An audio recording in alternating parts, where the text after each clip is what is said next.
Hello children, how are you? I hope you will be fine. आज हम पढ़ेंगे subject Hindi class 5 lesson 12 गुरु और चेला। ये कविता है, इसको लिखा है सोहनलाल द्विवेदी जी ने। इस पाठ का नाम है गुरु और चेला। ये देखिए, गुरु एक थे और था एक चेला, चले घूमने पास में था न ढेला। चले चलते चलते मिली एक नगरी, चमाचम थी सड़कें चमाचम थी दर्री। गुरु और एक चेला थे जो एक दिन घूमने साथ में चले रहे और पास में एक भी पैसा नहीं था, बिना ढेले के घूमने जा रहे थे। चले चलते चलते और रास्ते में उन्हें क्या हुआ, एक उन्हें शहर मिला। और जब वो शहर में पहुंचे तो उसकी सड़कें इतनी साफ सुथरी चौड़ी चमकदार थी। ये उन्होंने देखा। मिली एक ग्वालिन घरे शीश डरी, गुरु ने कहा तेज ग्वालिन न भरी। बता कौन नगरी बता कौन राजा, कि जिसके सुयष्टाइयां बचता है बाजा। गुरु जी ने पूछा, ग्वालिन ये बताइए कौन सा देश है, कौन सा नगर है, यहाँ किसका राज्य चलता है, यहाँ का राजा कौन है। ग्वालिन ने कहा बढ़ के ग्वालिन ने महाराज पंडित, पधारे भले हो यहाँ आज पंडित। ये अंधेर नगरी है अनबुझ राजा, टके सेर भाजी टके सेर खाजा। ग्वालिन कहा, महाराज भले हो आप यहाँ पधारे हो, ये अंधेर नगरी है, यहाँ का राजा मूर्ख है, अज्ञानी है। क्यों? या क्योंकि यहाँ सभी चीजें टके सेर में मिलती हैं। हर चीज का दाम है टका सेर, मीन्स 1 पैसा। सभी चीजें 1 पैसे मिलती हैं। गुरु ने कहा, जान देना नहीं है, मुसीबत मुझे मोल लेना नहीं है। न जाने कि अंधेर हो कौन क्षण में, यहाँ ठीक रहना समझता न मन में। गुरु जी ने चिड़े से कहा, ये मुझे जान नहीं देना है और मुसीबत कोई मुझे मोल नहीं लेना है। इसलिए यहाँ कब क्या हो जाए कुछ पता नहीं है, इसलिए हम यहाँ नहीं रहेंगे, वापस चलते हैं। गुरु ने कहा किंतु चेला न माना। गुरु जी ने कहा कि चेले ने क्या कहा, नहीं मुझे नहीं जाना है। गुरु को विवश हो पड़ा लौट जाना। गुरु जी रह गया गुरु जी रहे और रह गया चेला, यही सोचता होगा मोटा अकेला। गुरु जी चले गए, चेला वहीं रह गया और चेले ने सोचा कि मैं यहाँ मोटा ताजी हो जाऊंगा खूब सारा खा के। क्यों नहीं, यहाँ सभी चीजें टके सेर मिलती हैं, 1 पैसे मिलती हैं। चला हाट को देखने आज चेला, तो देखा वहां पर अजब रेल पेला। टके सेर हल्दी टके सेर जीरा, टके सेर ककड़ी टके सेर खीरा। देखा सभी चीजें 1 पैसे मिलती हैं। टके सेर में हल्दी है, टके सेर जीरा, और टके सेर मिलती थी रबड़ी मलाई। बहुत रोज उसने मलाई उड़ाई। सुनो और आगे का फिर हाल ताजा, कि अंधेर नदी और बुझ राजा।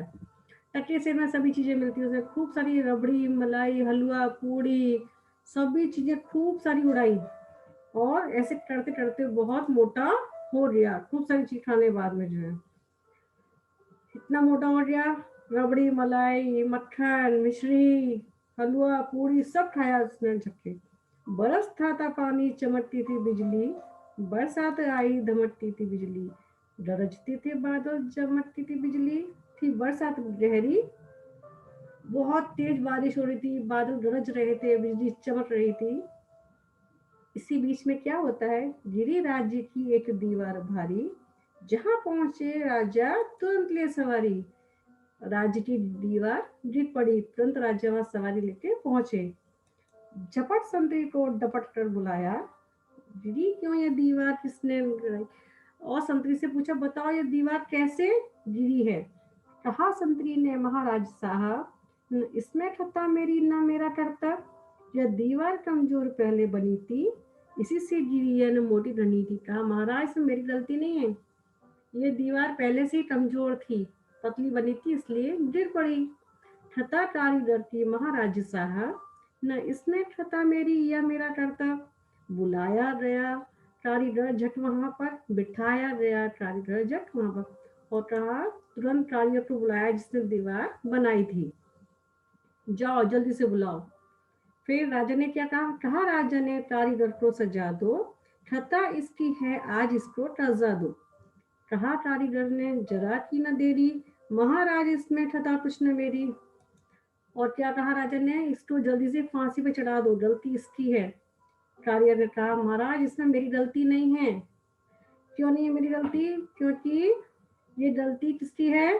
कहा, यह भिश्ती की गलती, ये उसकी शरारत, किया गारा गीला, उसी की है गफलत। कहा राजा ने, जल्दी भिश्ती बुलाओ, पकड़ कर उसे जल्दी फांसी चढ़ाओ। राजा ने कहा, जाओ जल्दी से भिश्ती को बुलाओ और उसको लाके फांसी पर चढ़ा दो।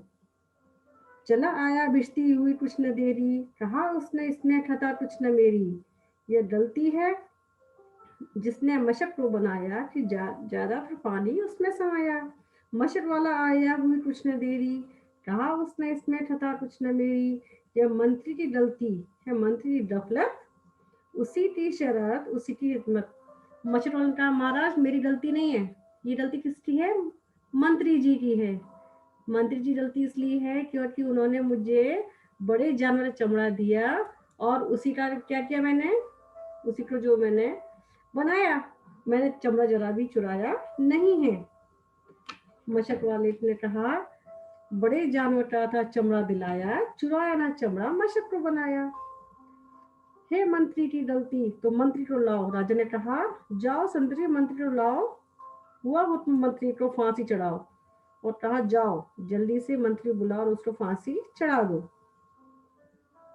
मगर मंत्री था इतना दुबला पतला, न गर्दन में फांसी का फंदा था तक, और मंत्री पर बहुत पतला दुबला था और फांसी का फंदा मोटा था, तो उसे गर्दन में नहीं आ रहा था। कहा राजा ने, जिसकी मोटी हो गर्दन, पकड़ कर उसे फांसी दो तुम इसी क्षण। महाराजा ने कहा, जाओ बाजार हाट में जाओ और जो मोटी गर्दन वाला दिखे उसको लाओ और उसे फांसी पे चढ़ा दो। चले संतरी ढूंढने मोटी गर्दन, मिला चेला खाता था हलवा दनादन। कहा संतरी ने, चले आप फौरन, महाराज ने भेजा है न्योता इसी क्षण। संतरी ने कहा, चलो महाराज ने आपको बुलाया है, आपके लिए न्योता भेजा है, जल्दी से चलो। बहुत मन में खुश हो चला आज चेला, कहा आज न्योता छकूंगा केला। मगर आके देखा अजब रेल पेला। क्या देखा उसने वहां पे? अजब रेल पेला। और उसने जब आया वहां पर तो क्या देखा उसने कि उसके लिए फांसी का फंदा तैयार है और राजा है, सिपाही हैं, मंत्री हैं, या मोटी है गर्दन, इसे तुम चढ़ाओ। कहा राजा ने, इसको फांसी चढ़ाओ। कहा चेले ने, कुछ ठता तो बता दो। कहा राजा ने, चुप न बटपट मचाओ। किसने कहा? चेले ने कहा, महाराज ठीक है फांसी पे चढ़ जाओ ना, पर मुझे मेरी गलती तो बताइए। राजा ने कहा, चुप हो जाओ, सिर्फ फांसी पे चुपचाप चढ़ जाओ, ज्यादा बटबट ये आवाज मत मचाओ। तुम जो है, जो मैं कहता हूँ उसका पालन होना चाहिए, ये राजा ने कहा। मदर था न बुद्धू, था चेला चालाक, मचाया बड़ा ही वहीं पर झमेला। कहा पहले गुरु जी के दर्शन कराओ, बाद में मुझे तो फांसी चढ़ाओ। गुरु जो चेला था बहुत होशियार था, बुद्धू नहीं था। उसने कहा, महाराज ठीक है फांसी पे चढ़ जाऊंगा, पहले मुझे मेरे गुरु जी के दर्शन करा दीजिए। गुरु जी बुलाए झट वहां पर, रोता था चेला खड़ा था जहां पर। गुरु जी ने चेले को आकर बुलाया, तुरंत कान में कुछ मंत्र फुसफुसाया। गुरु जी ने देखा मामला क्या है, वो सब कुछ हाल समझ चुके थे और चेले कान में कुछ धीरे से उन्होंने कहा। उसके बाद क्या होता है, झरने लगे फिर गुरु और चेला, मचा उनमें धक्का बड़ा रेल पेला। गुरु ने कहा फांसी पे मैं ही चढ़ूंगा, कहा चेले ने, नहीं फांसी पे मैं ही चढ़ूंगा। हटाए न हटते ऐसे दोनों अड़े, छुटाए न छुटते लड़े ऐसे दोनों। बड़े राजा फौरन, कहा बात क्या है? गुरु ने बताया करामात क्या है। देखा राजा ने कि गुरु चेला आपस में लड़ रहे हैं, नहीं फांसी पे मुझे चढ़ना है, नहीं फांसी मुझे चढ़ाओ। ऐसा कहते कहते उसने देखा कि बाबू ये माजरा है क्या, दोनों फांसी पे चढ़ना चाहते हैं। तो राजा ने पूछा, बताओ ऐसी बात क्या है, तुम आपस में लड़ रहे हो? तब गुरु ने बताया ये क्या माजरा है। गुरु जी ने क्या कहा, चढ़ेगा जो फांसी मुहूर्त है ऐसी, न ऐसी मुहूर्त बनी बढ़िया जैसी, वह राजा नहीं चक्रवर्ती बनेगा, या संसार का छत्र उस पर तनिरा।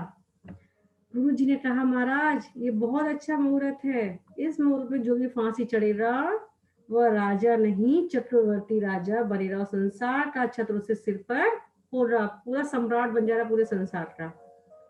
कहा राजा ने बात सच रब यही है, गुरु का कथन झूठ होता नहीं है। राजा ने पूछा तुम सही बोल रहे हो ना, ये बात सही है ना? गुरु जी ने कहा गुरु कभी झूठ नहीं बोलता है, साधु कभी झूठ नहीं बोलते, इसलिए ये बात 16 आने सच्ची है। उसके बाद में क्या होता है, राजा ने क्या कहा, कहा राजा ने फांसी पर मैं ही चढ़ूंगा, इसी दम फांसी पर मैं ही चढ़ूंगा। राजा ने कहा संतरी मुझे फांसी पर चढ़ा दो, मुझे इसी समय फांसी पर चढ़ना है। चढ़ा राजा फांसी, बजा खूब बाजा, प्रजा खुश हुई जब मरा मूर्ख राजा। और जब राजा मरा तो सारी प्रजा बहुत खुश हो रही, ढोल ताशे बजने लगे, बजा घर खूब बधाई का बाजा, और पूरे घर में पूरे राज्य में जो है बधाइयां बजने लगी और सभी प्रजा सुखी हो रही। ये गुरु और चेला कविता लिखी है सोहनलाल द्विवेदी जी ने। इसको पढ़िए, स्टार्ट इस वीडियो से आप समझिए, इस कविता को आपको लर्न करना है, ठीक है। Thanks for watching and have a nice day.